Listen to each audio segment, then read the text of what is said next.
Welcome दोस्तों, welcome to filtered finance. देखा होगा आपने 1 जून की न्यूज है, Ukraine attack on Russia. Russia आप देख सकते हो इतनी बड़ी वर्ल्ड लार्जेस्ट कंट्री है एंड यूक्रेन एक छोटी सी कंट्री है, लेकिन फिर भी यूक्रेन ने 140 ड्रोन्स के साथ अटैक किया है एंड 40 रशिया के एयर जेट को डिस्ट्रॉय किया है। तो उसके चलते आने वाले टाइम में अगर रशिया ने ठान लिया कि हमें भी ओवरऑल फोर्स जो है लगा के यूक्रेन के ऊपर अटैक करना है, तो ओवरऑल इकोनॉमी पे क्या इम्पैक्ट हो जाएगा। फिर गोल्ड का सिनेरियो होने दो, ऑयल का सिनेरियो होने दो एंड स्टॉक मार्केट का सिनेरियो होने दो, उसके ऊपर क्या इम्पैक्ट आ सकता है वो हम लोग इन डिटेल देखेंगे। So be with me till end. अभी तक अपने चैनल को सब्सक्राइब नहीं किया है तो पहले सब्सक्राइब करना, ताकि हर एक फाइनेंस वर्ल्ड का नॉलेज आपको पहले मिलते जाए। रशिया यूक्रेन वॉर बहुत सालों से चलते आ रहा है। पहले जब भी 2022 में रशिया ने यूक्रेन के ऊपर अटैक किया था, वो टाइम पे निफ्टी आपने देखा होगा तो 1.5 से 2% टूट चुका था। सेंसेक्स ऑलमोस्ट 700 टू 1000 पॉइंट्स नीचे आ गया था। लेकिन अगर आप अभी देख रहे हो, फिर वो रशिया का स्टॉक मार्केट होने दो, यूएस मार्केट होने दो या फिर इंडियन मार्केट होने दो, एज सच इतना ज्यादा कुछ इम्पैक्ट नहीं आया है। जो आप स्क्रीन पे देख सकते हो RTX इंडेक्स, तो यहाँ पे आप देखोगे तो ये 1 जून को अटैक हुआ था, वो टाइम पे संडे था एंड आप देख सकते हो 2 जून को आप क्लियरली देखोगे तो एज सच इतना ज्यादा इम्पैक्ट नहीं हुआ है। नो डाउट मार्केट नीचे आ गया था, लेकिन मार्केट अब नहीं कह सकते रशिया का स्टॉक मार्केट भी कि ये डाउन ट्रेंड में नहीं है, क्या उसके ऊपर कुछ इम्पैक्ट हुआ है। वैसे ही आप यूएस मार्केट भी देखोगे तो एज सच कुछ इतना ज्यादा इम्पैक्ट नहीं हुआ है। डाउ जोन्स को आप कंसिडर करोगे तो अगेन सेम सिनेरियो है, मार्केट नीचे आ गया था एंड अगेन रिकवर भी हो गया था। तो वैसे ही आप निफ्टी भी देखोगे तो 2 जून को क्या हुआ था, तो ये 2 जून को भी आप देखोगे तो सेम ऑलमोस्ट रिकवरी वाली कैंडल आ गई थी। तीनों भी मार्केट हम लोग ने देख लिए हैं और तीनों भी मार्केट में आपको एक सेम पैटर्न दिखाई दे रहा है, जो कि एक रिकवरी वाला मार्केट है। नीचे आके फिर से ऊपर चला गया, अच्छा खासा मोमेंटम वो टाइम पे था एंड ये सब कुछ क्यों, तो एक फियर मार्केट में क्रिएट हो जाता है and again as such human lives पे इतना ज्यादा इम्पैक्ट नहीं हुआ है। अभी ये अटैक हुआ तो हुआ कैसे, तो आप आर्टिकल में क्लियर कट देख सकते हो। Ukraine launches 117 drone concealed in container truck. Truck के थ्रू ये सभी ड्रोन्स को सप्लाई किया गया एंड ये एआई की हेल्प से ब्लास्ट किया, यानी कि जहां जहां पे अटैक करना है वहां पे ये ड्रोन्स को अटैच कर दिया, यानी कि भेज दिया एंड वहां पे अटैक कर दिया, यानी कि जहां पे भी वो टच हो जाएगा वो चीज डिस्ट्रॉय हो सकती है। तो वैसे ही बहुत सारे यानी कि थाउजेंड्स ऑफ करोड़ के मिलिट्री एयर जेट्स जो थे वो डिस्ट्रॉय किए रशिया के। अभी रशिया के पास भी ऐसा नहीं है कि कुछ मिलिट्री फोर्सेस नहीं है या फिर उन्हें कुछ कमी महसूस हो जाएगी। अगर 40 एयर जेट्स है तो रशिया, जैसे मैंने कहा कि वर्ल्ड लार्जेस्ट कंट्री है, तो उनके पास बहुत ज्यादा मिलिट्री फोर्सेस है, मिलिट्री पावर है।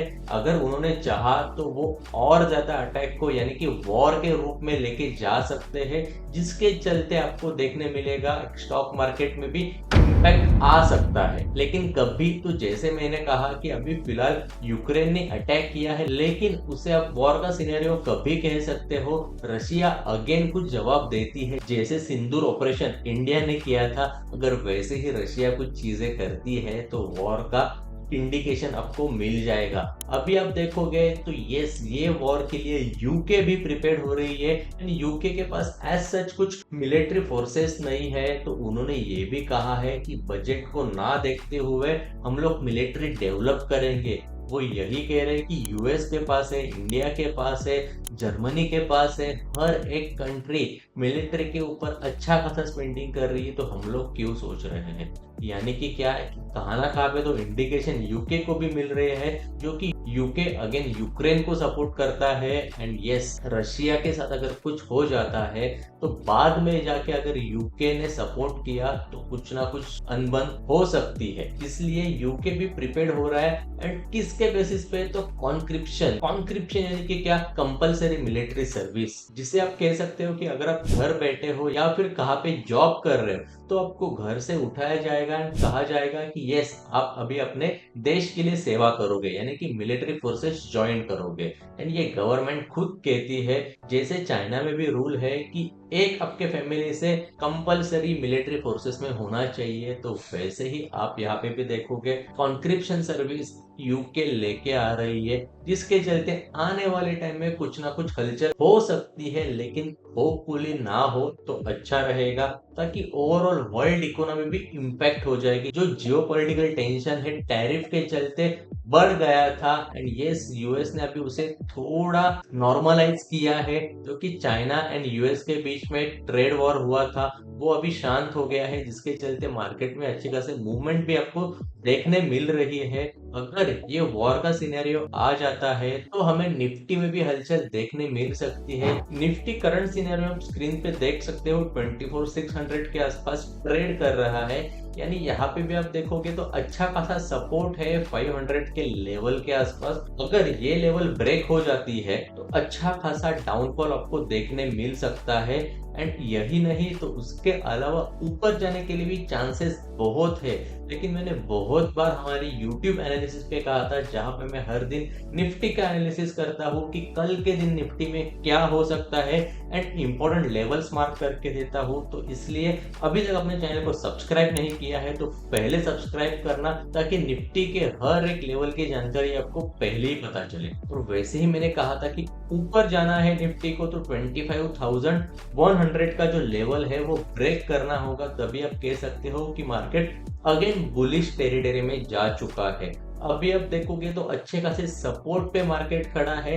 आने वाले टाइम में कल के दिन में भी आप देखोगे तो डाउन साइड में आपको मूवमेंट देखने मिल सकता है। ये मैं क्यों कह रहा हूँ तो आप देख सकते हो फ्राइडे को आरबीआई की मीटिंग है, जिसके चलते आरबीआई की मीटिंग फ्राइडे के दिन तक हो सकती है, जिसके चलते अच्छा खासा मोमेंटम आपको देखने मिल जाएगा। एंड जहां पे मेजर कट ऑफ रेट की बातें चल रही है, अगर रेपो रेट कट कर दिया तो क्या सिनेरियो हो जाएगा, तो यस बहुत सारे लोन के इंटरेस्ट जो है वो कम हो सकते हैं। अगेन एफडी के भी इंटरेस्ट जो है वो कम हो सकते हैं, जिसके चलते स्टॉक मार्केट में अच्छा खासा मोमेंटम आपको देखने मिलेगा। लेकिन for the time being Nifty में आपको डाउन ट्रेड का मूवमेंट एक्सपेक्टेड है। एज अ रिसर्च एनालिस्ट मुझे ये लगता है, yes I am a SEBI registered research analyst having more than 8 years of experience in Indian stock market। तो इतने सालों का एक्सपीरियंस जो कह रहा है वो मैं आपके साथ शेयर कर रहा हूँ।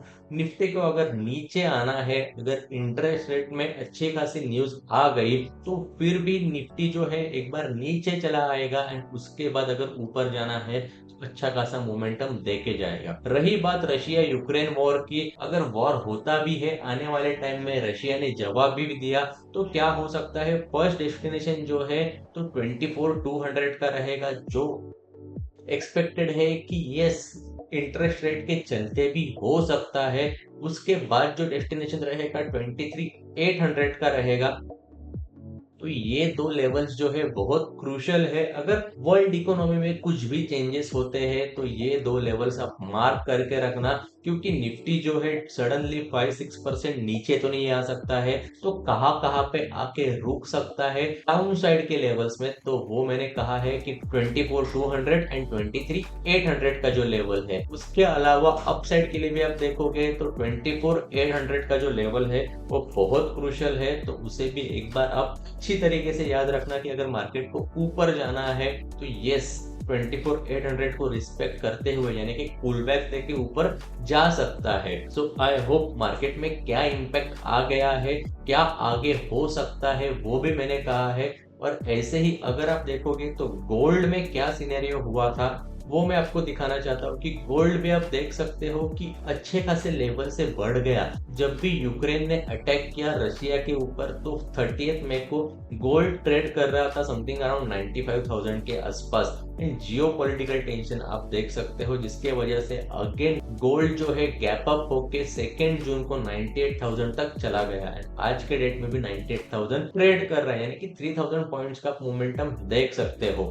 वैसे ही आप क्रूड ऑयल पे देखोगे तो एज सच कुछ इम्पैक्ट हुआ नहीं है, लेकिन आप देखोगे तो 30 में से आप देख सकते हो कि 5,200 से 5,440 के आसपास चला गया है। ऑलमोस्ट 470 के आसपास भी आप देख सकते हो जाके।